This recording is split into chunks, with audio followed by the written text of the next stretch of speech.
진실탐사그룹 셜록 이명선 기자와 함께 뉴스 쟁점들 살펴보겠습니다. 어서 오십시오. 네, 셜록의 이명선입니다. 뉴스가 많습니다. 예, 새벽에도 쏟아져 나왔습니다. 그렇습니다. 이 뉴스들 하나하나 살펴보도록 하죠. 첫 번째 뉴스입니다. 전 세계가 지켜봤던 하노이 정상회담이 예상하지 못했던 결말로 결국 막을 내렸습니다. 트럼프 대통령과 김정은 위원장이 8개월 만에 다시 만나서 핵 문제를 놓고 담판을 벌였지만 합의에 이르지 못한 채 회담을 끝냈습니다. 자, 하노이에서 들려온 굉장히 충격적인 뉴스였습니다. 어제 오후 시간, 저녁 시간 뉴스를 지켜보신 분들도 있을 테고 또 이 아침에 듣는 분들도 계실 텐데 결국은 북미 정상회담이 결렬이 됐습니다. 그리고 이게 오찬이 예정돼 있던 시간부터 뭔가 이상 신호가 잡히기 시작했어요. 오찬장에 나타나지 않았었고, 네, 백악관 기자들도 계속 트위터로 이상하다, 조짐 그렇죠. 이상하다 이런 식으로 올렸었거든요. 공동 서명식이 취소가 됐다라는 소식이 국제 미디어 센터에 전해졌을 때 미디어 센터가 굉장히 혼란스러웠다 그럽니다. 네, 그리고 저도 당시 그 시간에 특보를 진행하고 있었는데 그 예상치 못했던 상황이라서 굉장히 당황했던 기억이 있습니다. 일단은 아무런 합의에도 이르지 못했다.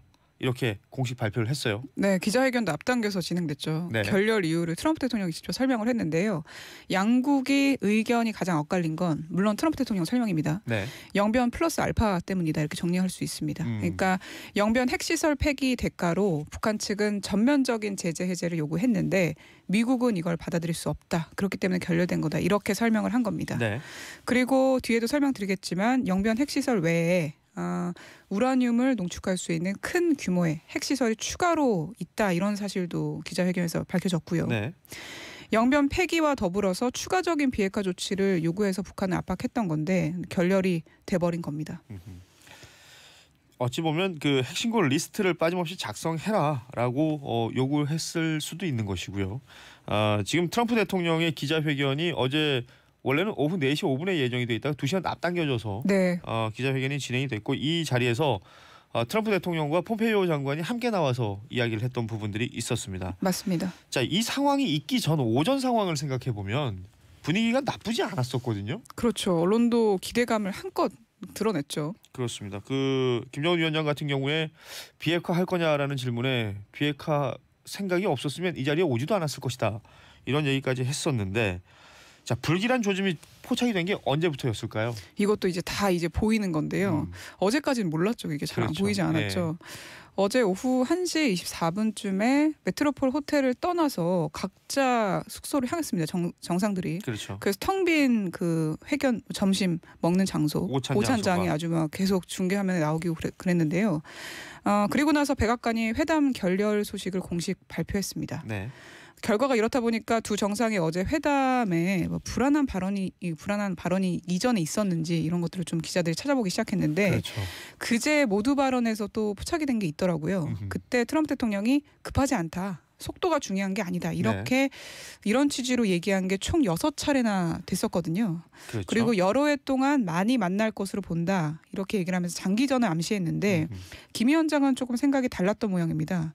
우리한테는 시간이 제일 중요한데 라면서 말을 흘리기도 했습니다. 1분도 중요하다 이런 표현을 쓰기도 했었죠. 네. 그래서 하노이 프레스센터에서는 이번 회담에서 두 정상이 가시적인 성과 못 내는 거 아니냐 이런 추측을 하기도 했다고 합니다. 그렇습니다. 자, 북한의 비핵화에 있어서 가장 중요한 장소로 꼽히고 있는 것이 바로 영변 핵시설인데 이 영변 핵시설이 어떤 곳인지를 좀 설명을 하고 우리가 다음 뉴스를 진행하는 게 맞을 것 같아요. 네, 북한 최대 핵 최고 산실이다 이렇게 불리는 곳인데요. 북한에서 가장 큰 규모의 핵연료 제조 제처리 시설입니다. 네. 크기만 해도 여의도 3배고요.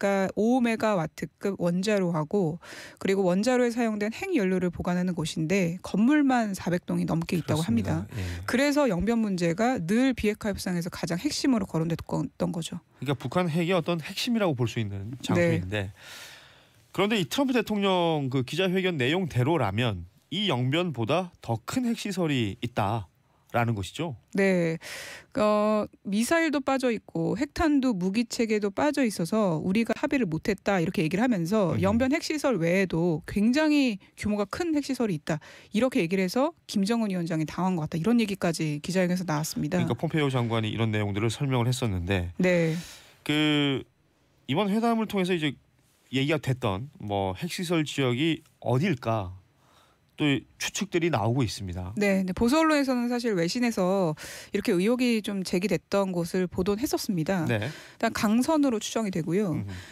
강선은 미국 정보당국이 2010년부터 주시했던 곳입니다. 그러니까 크기는 영변의 2배라고 알려져 있고요. 예. 그리고 강선에 이어서 평양 인근에 있는 산음동이라는 곳에도 시선이 쏠리고 있는데요. 여기에 대해서는 워싱턴 포스트가 지난 7월에 보도를 했습니다. 북한이 평양 인근에서 새 대륙간 탄도미사일을 제조 중인 것으로 보인다.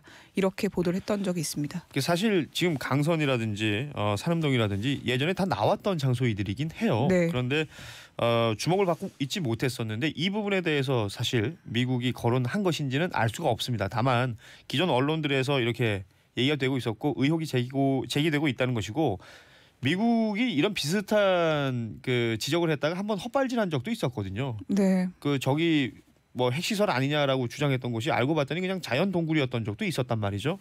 이런 부분들은 좀 앞으로 하나하나 또 체크를 해봐야 될 것으로 보이는데 이번 회담의 형태를 우리가 흔히 말하는 탑다운 형식이라고 얘기를 했었잖아요. 네.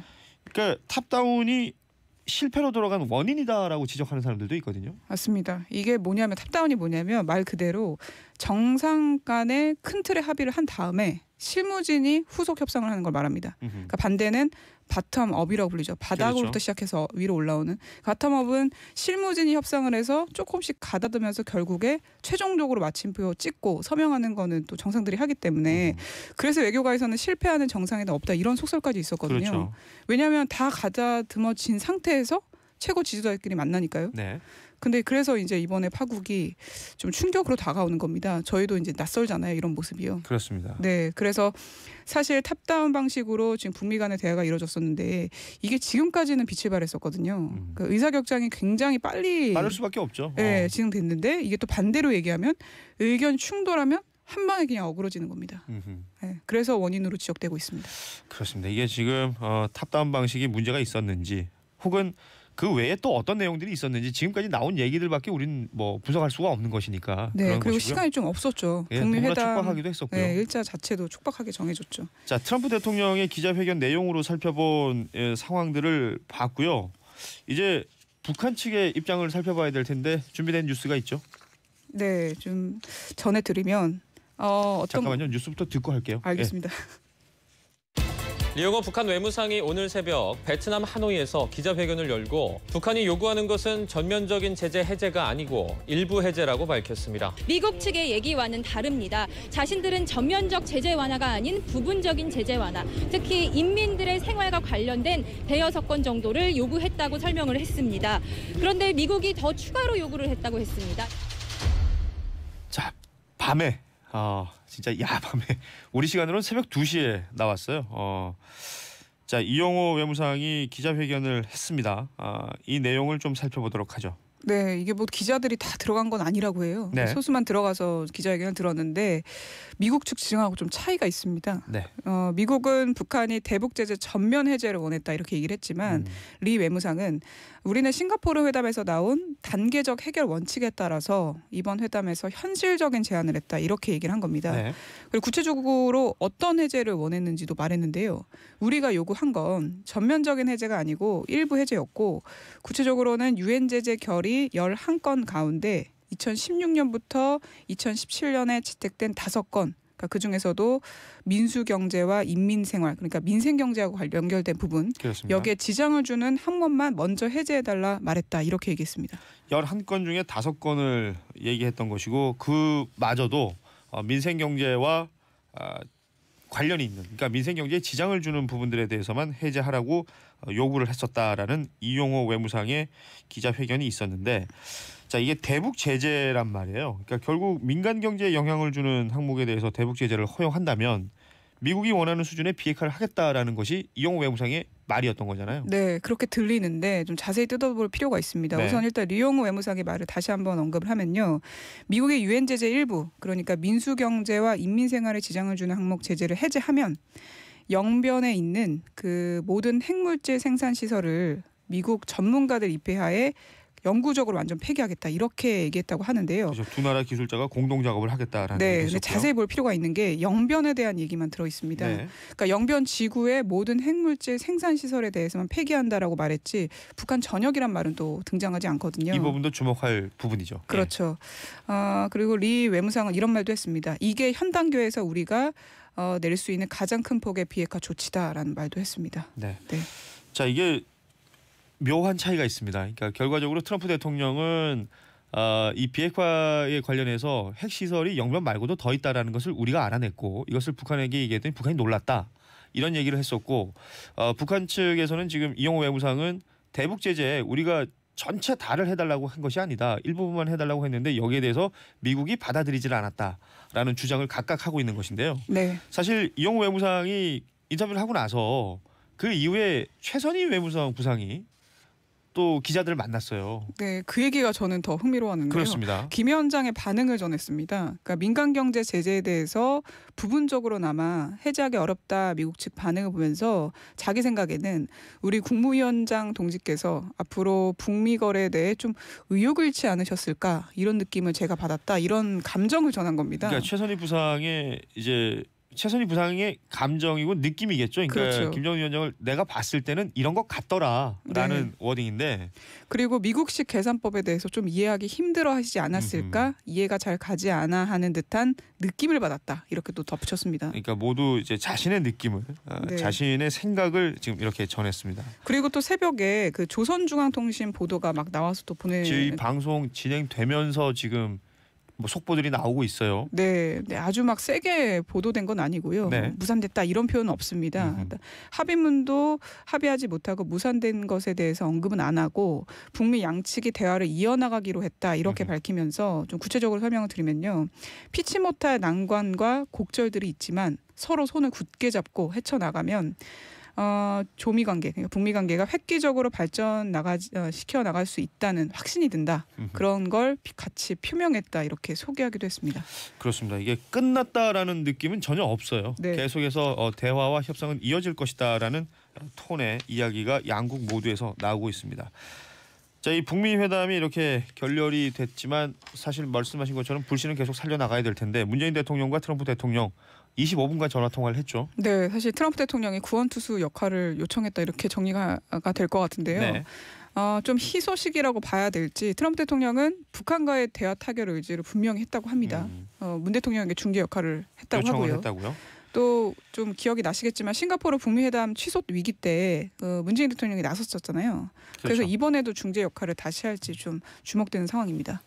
이럴 때일수록 문재인 대통령과 우리 정부의 역할이 더욱더 중요하지 않을까라는 생각을 한번 해봅니다. 자, 지금까지 하노이 북미 2차 정상회담 결렬 소식에 대해서 양측의 입장을 중심으로 한번 분석을 해봤고요.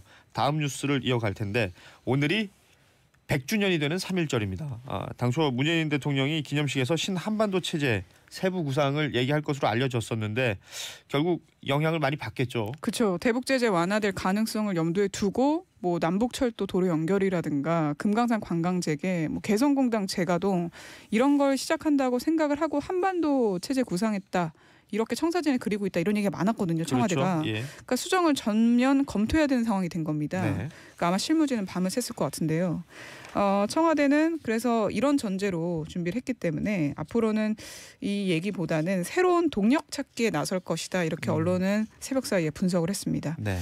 그리고 또 추가적으로 말씀드리면 사실 김정은 위원장이 3월 말이나 뭐 4월 초에 서울 답방 할 수도 있다 이런 얘기 있었잖아요. 그렇죠. 근데 그것도 사실 북미 회담이 좀 잘 됐을 때로 전제로 나왔던 거기 때문에 이 빈손 회담으로 마무리되면서 김 위원장의 답방마저도 좀 불투명해졌다. 이렇게 또 언론 분석하고 있습니다.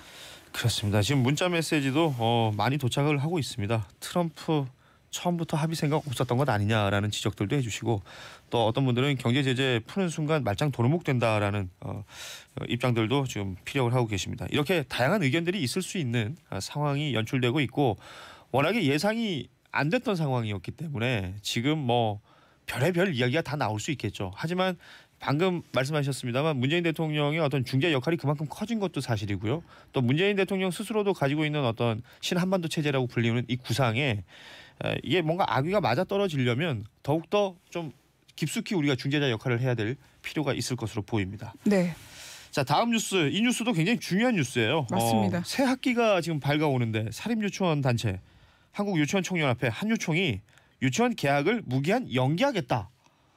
이렇게 발표를 했어요. 네, 이거 진짜 만약에 북미 소식이 아니었으면 거의 탑뉴스인데요. 그렇습니다. 이번에도 애들을 본모로 좀 무리수 던진 게 아닌가 싶습니다.